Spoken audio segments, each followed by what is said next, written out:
Have you ever felt like everyone else got the manual for life except you? Like you're doing all the things you're supposed to do, going to work, paying the bills, following the plan, and yet something still feels off. Not terrible, not tragic, just wrong. If you've ever felt that way, the reason might be simpler than you think. Most people assume dissatisfaction comes from failure. They think you're unhappy because you're not successful enough, rich enough, or accomplished enough.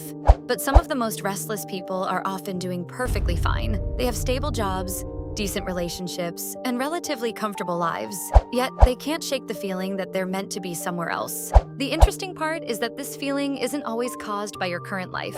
It's often caused by your imagined future. Psychologists have found that humans possess a remarkable ability called mental time travel. Unlike most animals, we can vividly imagine future versions of ourselves. We can picture the business we want to start, the city we want to live in, the person we want to become, and the life we wish we were living. For some people, that ability becomes incredibly powerful. They don't just see reality, they constantly see possibilities. While one person looks at a job and sees a paycheck, another sees a stepping stone. While one person sees an apartment, another sees a temporary stop before something bigger. They're not necessarily more ambitious than everyone else. Their brains are simply spending more time in the future.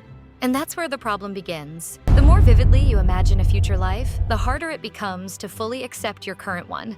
Imagine watching the trailer for an incredible movie every day. Eventually, the trailer starts feeling more exciting than whatever you're actually doing. That's what happens to some big dreamers. Their imagined future becomes so detailed and emotionally rewarding that ordinary life starts feeling like a waiting room. This is why some people constantly switch careers, hobbies, goals, or plans. They're not always chasing success. They're chasing possibility. They fall in love with what could be.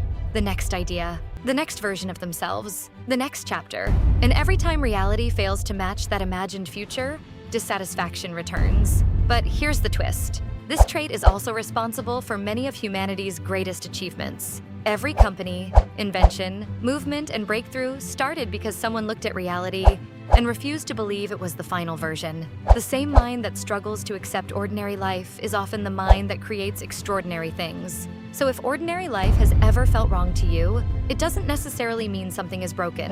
It might mean your brain spends more time exploring possibilities than most people's. That's both a gift and a curse. Because while possibilities can inspire you to build something better, they can also make it difficult to appreciate what already exists. The challenge isn't choosing between reality and dreams. It's learning how to use one without becoming trapped by the other.